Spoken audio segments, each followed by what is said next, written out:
12월 14일 오늘 하나님의 말씀은 사무엘상 16장 말씀입니다. 1절로 3절 말씀. 여호와께서 사무엘에게 이르시되 내가 이미 사울을 버려 이스라엘 왕이 되지 못하게 하였거늘 네가 그를 위하여 언제까지 슬퍼하겠느냐. 너는 뿔에 기름을 채워가지고 가라. 내가 너를 베들레헴 사람 이새에게로 보내리니 이는 내가 그의 아들 중에서 한 왕을 보았느니라 하시는지라. 사무엘이 이르되 내가 어찌 갈 수 있으리까. 사울이 들으면 나를 죽이리이다 하니 여호와께서 이르시되 너는 암송아지를 끌고 가서 말하기를 내가 여호와께 제사를 드리러 왔다 하고 이새를 제사에 청하라. 내가 네게 행할 일을 가르치리니 내가 네게 알게 하는 자에게 나를 위하여 기름을 부을지니라. 본장에서 하나님께서 사울을 왕위에서 폐위시키시기로 하시고 사무엘에게 이새의 아들 가운데서 막내인 다윗을 찾아 왕으로 기름을 부으셨습니다. 이때부터 여호와의 신이 떠남으로 악령에 시달리는 사울과 여호와의 신에 충만한 다윗이 된 것이, 구약시대에는 성령님은 하나님의 뜻에 따라 임하시기도 하시고 떠나시기도 하셨죠. 그러나 신약시대에는 성령님은 세상 끝날까지 절대 떠나시지 않으시고 내주하사 중생과 성화 역사를 일으키시고 계시는 거예요. 앞에서는 사무엘로부터 사울에게로 이스라엘의 통치권이 옮겨간 것을 다루었고, 본장에서는 그것이 사울로부터 다윗에게로 옮겨지기 시작함을 기록하고 있습니다. 다윗은 인간적으로 볼 때는 왕이 될 만한 외적인 조건을 가지고 있지 않았지만 하나님의 마음에 드는 순수하고 굳건한 믿음을 가지고 있었기에 하나님의 눈에 띄었던 것이죠. 하나님께서는 일단 그 사람을 보시고, 그러니까 매사를 자세히 관찰하시고 나서 택하시고 사용하시는 거예요. 따라서 모든 일상에서 다윗처럼 하나님의 눈에 들어야 한다는 것을 본문에서 교훈하시고 계십니다. 다윗이 아버지의 양떼를 먹이고 있을 때 하나님께 부름받았어요. 아버지의 양이지만 늑대나 사자가 올 때 다윗은 자신의 생명을 바쳐 양떼를 구했어요. 자신의 생명을 바쳐 양떼를 구했습니다. 사자의 입속에 들어가는 양을 꺼내기 위해 두 손으로, 맨손으로 사자의 입을 찢어 건져냈죠. 이때 다윗의 나이 15세 정도의 어린 청소년이었습니다. 아무도 보지 않는 곳에서도 언제나 매사에 최선을 다하는 다윗은 주님의 눈에 들었고, 통일 이스라엘의 2대 왕으로 순수하고 굳건한 믿음을 가진 다윗을 선택하시게 되신 것이죠. 다윗은 목동이에요. 그리고 이삭의 아들들이 다 모이는 자리에도 양떼를 지켜야 한다고 부르지도 않는 가족들 중에서도 가장 영향력이 없는 말째입니다. 그러나 하나님의 눈에 들게 되면 선택받은 왕이 되기 위해 기름 부음을 받게 되는 거예요.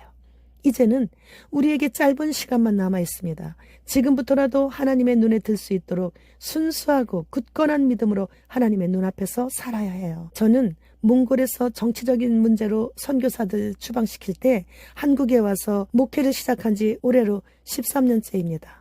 개척 후 불량 청소년들, 그리고 노숙자들, 그리고 교회에서 알바거리를 제공하면서 만난 반무당 같은 분들을 대상으로 섬기는 그런 목회를 하고 있었기에, 누군가가 그 교회 교인은 몇 명이냐고 물으면 정상적인 성도는 신용불량자로 등록한 남자 집사님 한 분뿐이셨기에 전교인 한 명이라고 그렇게 말할 정도로 아무튼 간에 11년 동안 부흥이 안 됐었어요.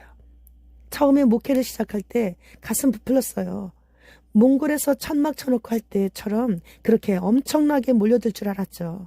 선교사님들이 몽골의 기독교 역사를 다시 써야 한다고까지 말씀하실 정도로 몽골의 전국적으로 8개 지교회들을 개척하게 하시면서 많은 무리들을 불러 모아주셨던 주님께서 한국에서는 오랫동안 성도들을 보내주시지 않으셨죠. 그런데도 저는 참으로 진심으로 감사했어요. 하나님, 지금 저는 잘 이해가 되지 않아요. 그러나 하나님께서 하시는 일은 다 옳습니다. 그러니까 혹시 제가 이방인들이 구하는 그런 기도를 하더라도 무시하시고 무조건 하나님의 뜻대로만 해주시라고 기도를 드렸었어요. 그랬더니 하나님께서 개척한 이후 지금까지 13년 동안 몽골에 있는 지교회 지도자들에게 매달 보내는 생활비와 필요한 물품들, 그리고 겨울 날 수 있는 고기와 석탄 살 수 있는 그런 모든 것들을 단 한 번도 부족해서 못 보낸 적이 없게 하셨어요. 그리고 12년째 들어가면서부터는 말씀과 시대의 징조를 통해 마지막 때를 전하는 주의 손 TV 유튜브를 통해 성도들을 보내주시기 시작하셔서 지금은 천막에 가득 앉혀놓으셨어요. 그런데 그중 절반 이상의 성도들이 믿지 않는 자들과 종교놀이하는 자들을 보면서 안타까워하며 눈물을 흘리며 기도하며 외치며 전도하는 예수님의 군사들을 보내주신 거예요. 그리고 목회 13년 동안 처음이면서 마지막으로 올겨울에 교회 김장을 다 했어요. 참으로 감회가 깊었어요. 김장하는 교회들을 보면 남의 일 같은 항상 그런 마음이었거든요. 저에게는 그런 기회가 절대 오지 않을 것 같이. 그만큼 오랜 세월을 성도가 없었기 때문이에요. 김장을 하면 먹어야 되는 성도들이 없는 거예요. 교회 성도들이 많아가지고 김치를 이제는 사 먹기가 버거워서 김장을 하게 해주시다니 참으로 감격스러웠습니다. 그리고 성도들을 보면서 하나님께 더 잘해드려야 되겠다 이런 다짐을 해요. 그리고 기도합니다. 주님께서는 저의 말년을 완벽하게 잘 마무리할 수 있도록 해주셨습니다. 그러니 이제 조카오니 제발 주님 어서 오시옵소서 라고 진심으로 기도를 드려요. 항상 감사하면서 주님께서 하시는 모든 일은 다 옳습니다. 그렇게 칭찬해 드리면서 기뻐하며 감사했더니 이런 아름다운 말년을 허락해 주신 거예요. 감사와 주님을 기뻐하는 것은 만사를 형통케 합니다. 빌 게가 애플 사이다 식초 회사를 인수했죠. 이제는 유기농이나 자연 건강 제품들은 점점 다 사라지게 되는군요. 맥도널드 감자도 빌 게 표이죠. 맥도널드 버거와 감자튀김이 6년이 지나도록 모양도 색도 변하지 않았다고 아이슬란드에서 구매한 구매자가 폭로했습니다. 맥도널드는 인육세포 등이 들어간 것도 적발된 상태죠.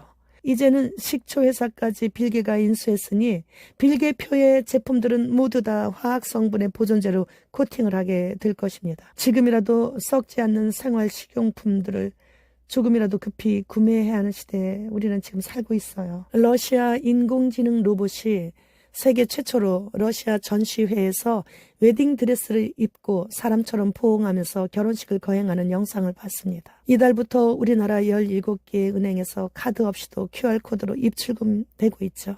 이제 드디어 돈이 모바일로 들어왔습니다. 이제 곧 피부 안으로 들어올 일만 남았군요. 주님, 곧 오십니다. 주님, 어서 오시옵소서. 마라나타.